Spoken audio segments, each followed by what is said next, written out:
Kita berdoa. Damai sejahtera yang melampaui setiap akal dan pikiran manusia menyertai saudara-saudara sekalian dalam Kristus Yesus Tuhan kita yang hidup itu. Amin. Selamat hari Minggu Bapak Ibu. Nama minggu kita hari ini adalah Minggu Trinitatis. Dan tema minggu kita adalah kemuliaan Allah di atas ciptaannya. Saya ulangi, nama minggu kita adalah Minggu Trinitatis. Satu oknum, tiga wujud penampilan. Allah Bapa, Anaknya Yesus Kristus dan Roh Kudus. Mari kita lihat firman Tuhan dari Kejadian 1 ayat 26 sampai ayat yang ke-31. Dikatakan firman Tuhan demikian. Berfirmanlah Allah, baiklah kita menjadikan manusia menurut gambar dan rupa kita, supaya mereka berkuasa atas ikan-ikan di laut dan burung-burung di udara, dan atas ternak, dan atas seluruh bumi, dan atas segala binatang melata yang merayap di bumi. Maka Allah menciptakan manusia itu menurut gambarnya. Menurut gambar Allah diciptakannya dia, laki-laki dan perempuan diciptakannya mereka. Allah memberkati mereka, beranak cuculah dan bertambah banyak, penuhilah bumi dan taklukkanlah dia, berkuasalah atas ikan-ikan di laut dan burung-burung di udara, dan atas segala binatang yang merayap di bumi. Berfirmanlah Allah, lihatlah, aku memberikan kepadamu segala tumbuh-tumbuhan yang berbiji di seluruh bumi dan segala pohon-pohon yang buahnya berbiji. Itulah akan menjadi makananmu.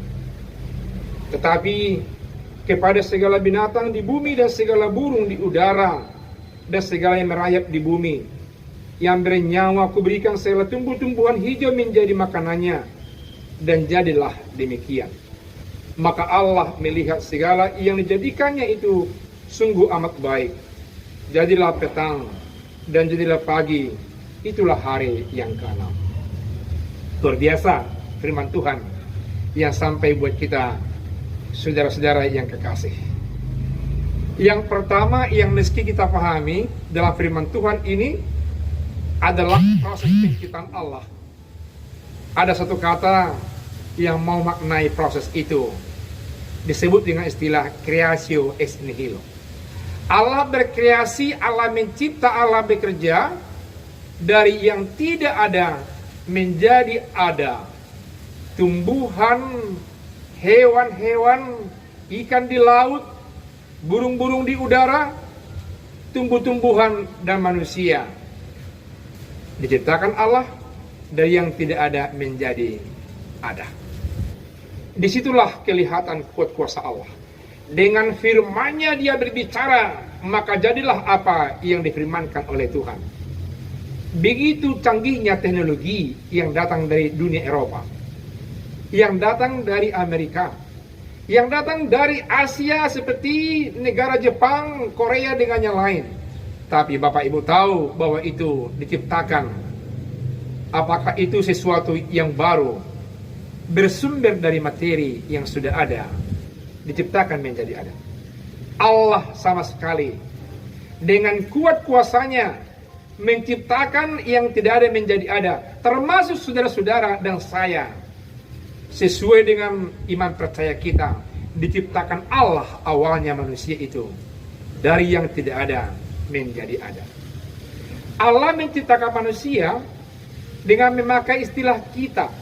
Marilah kita menciptakan manusia seturut dengan gambar kita. Dikatakan istilah lain dengan imago Dei. Saudara, Bapak Ibu yang anak-anak, orang tua, lansia, perempuan, laki-laki, diciptakan Allah seturut dengan gambar manusia. Dan disitulah salah satu bukti bahwasanya, saudara-saudaraku yang kekasih, bapak-bapak, ibu-ibu yang tua, yang muda, bahwa dalam hidup kita ini, dalam wajah kita ini, dalam pembicaraan kita ini, dalam bergaul kita setiap saat, dalam menjalin relasi di tengah-tengah umat manusia, senantiasa ada kemuliaan Allah. Karena kita memperlihatkan dari seluruh totalitas kehidupan kita hanya dalam rangka untuk kemuliaan nama Allah. Kemuliaan Allah ada di atas ciptaannya. Kemuliaan Allah mesti ku jaga, meski Bapak Ibu jaga, meski semua menjaga. Karena kemuliaan Allah itu ada dalam diri kita. Jangan sampai merusak komunikasi, merusak relasi, merusak etika, merusak tatanan, membuat kemuliaan Allah menjadi hilang dari kehidupan kita. Apa tujuan Allah menciptakan manusia? Dikatakan oleh orang banyak, termasuk kita, bahwasanya manusia, saudara-saudaraku, Bapak Ibu yang kekasih, menjadi mahkota ciptaan Allah di tengah-tengah dunia ini. Karena kita diberi kuasa untuk menatalayani, menaklukkan segala sesuatu yang ada di dunia ini. Menaklukkan hewan, menaklukkan ikan-ikan, menaklukkan gunung-gunung yang begitu banyak menyimpan harta benda, menaklukkan tambang-tambang supaya sungguh-sungguh membawa kemuliaan nama Tuhan, karena bisa mensejahterakan umat manusia. Dan itulah salah satu kuncinya, bahwa di atas ciptaannya itu ada kemuliaan nama Allah Bapa di surga. Saudaraku yang kekasih, sejauh mana itu kata menguasai dan menaklukkan?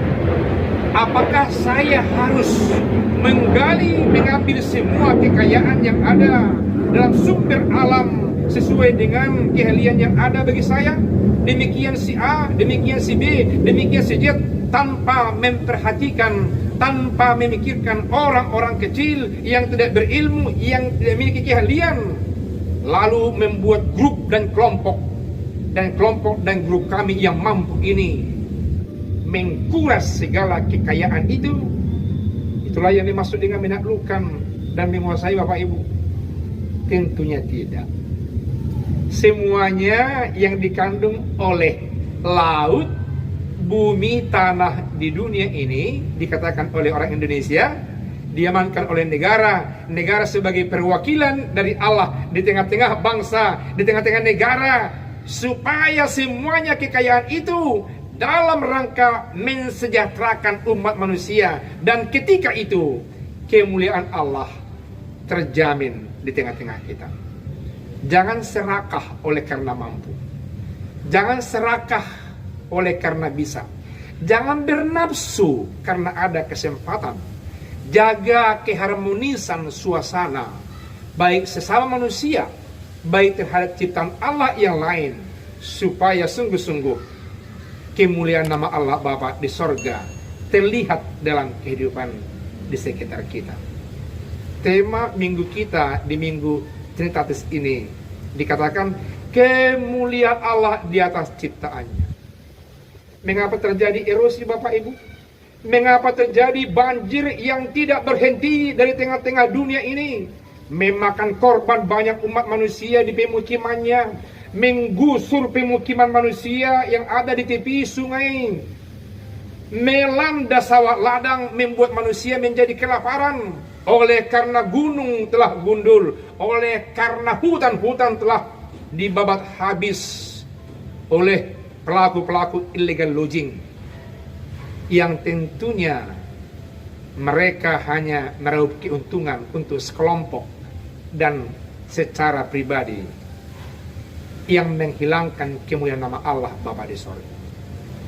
Bagaimana kalau kita mengubah gaya hidup, senantiasa memikirkan secara positif yang ada di tengah-tengah dunia ini, melakukan sesuatu untuk berbagi, melakukan segala sesuatu untuk menggali potensi kekayaan dunia yang diberikan oleh Allah yang penuh kemuliaannya itu, dalam rangka mensejahterakan sesama, membangun kehidupan yang sejahtera dan merata, membangun iman yang berkembang tapi merata, membangun sosial yang berkembang dan merata, membangun new formal dengan etiket yang berkembang, tapi secara keseluruhan, tidak hanya secara kelompok, yang akhirnya berakibat tidak positif dan tidak memperlihatkan sesuatu yang baik tujuan daripada negara atau pemerintah kita. Yang dibutuhkan adalah menjaga keutuhan integritas ciptaan Allah, meski di atas semua ciptaan Allah yang begitu kaya, yang begitu menjanjikan ini, terjamin kedamaian, terjamin keadilan oleh karena menjaga keutuhan ciptaan itu. Justice, peace, integrity of creation, integritas semua ciptaan tetap terjaga, saudara-saudaraku yang kekasih. Itulah yang dimaksud dengan menguasai dan sekaligus untuk menaklukkan. Menaklukkan jangan sampai membunuh spesies.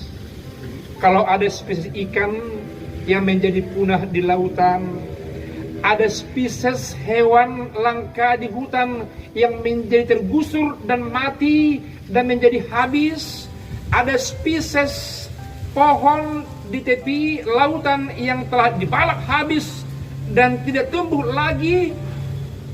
Otomatis apa yang diciptakan Allah dari awal, yang kelihatan utuh ciptaannya, yang utuh kemuliaannya, dengan demikian telah rusaklah kemuliaan Allah itu sendiri. Dikatakan oleh Rasul Paulus dalam kitab Roma pasal 3 ayat 23, bahwasanya semua manusia telah berdosa dan telah kehilangan kemuliaan Allah. Karena dosa, kemuliaan Allah hilang dari wajah manusia ini. Dosa biasanya direlevansikan dengan kejahatan, dengan hawa nafsu. Dosa senantiasa dikonotasikan satu tindakan yang negatif, yang mempengaruhi cara berpikir yang menempa perasaan yang terus memperlihatkan dalam sebuah tindak tanduk manusia. Dikatakan firman Tuhan tadi bahwasanya semua itu telah merusak manusia dan menjadi kehilangan kemuliaannya. Manusia yang kehilangan kemuliaannya karena dosanya, biasanya itulah pelaku-pelaku yang menghilangkan kemuliaan Allah dari ciptaan Allah di tengah-tengah dunia ini. Kiranya saudara-saudara yang kekasih, yang bersentuhan dengan firman Tuhan pada saat ini, senantiasa menjaga otoritas wibawa sebagai manusia, mahkota ciptaan Allah, yang dicipta sesuai dengan wajah Allah, yang memiliki kemuliaan yang luar biasa, menjaga diri menjadi tetap utuh dengan bersama Roh Kudus, bersama Tuhan Yesus, memiliki kemuliaan, sehingga kita juga menjadi lebih berpeluang menjaga kemuliaan Allah dari semua lingkungan kita, baik kepada hewan, binatang ciptaan Allah, termasuk tumbuh-tumbuhan yang ada di sekitar kita, termasuk menjaga relasi yang seimbang dengan bahasa yang membangun dalam kehidupan kita. Firman Tuhan yang sederhana ini memberkati saudara-saudaraku yang telah rindu untuk bersekutu di bait Allah ini. Amin. Kita berdoa. Bapa di sorga, Bapa yang baik, yang mempunyai kekayaan di tengah-tengah dunia ini, izinkan kami menelayani dengan baik. Jauhkan kami dari keserakahan, karena itu tidak memperlihatkan cinta kasih-Mu. Ajari kami ya Roh Kudus, menjaga keutuhan ciptaan Allah, menjadi pelaku kedamaian, pencipta keadilan, supaya sungguh-sungguh nama Tuhan dimuliakan lewat ciptaan-Mu ini. Dalam nama Yesus kami telah berdoa. Amin.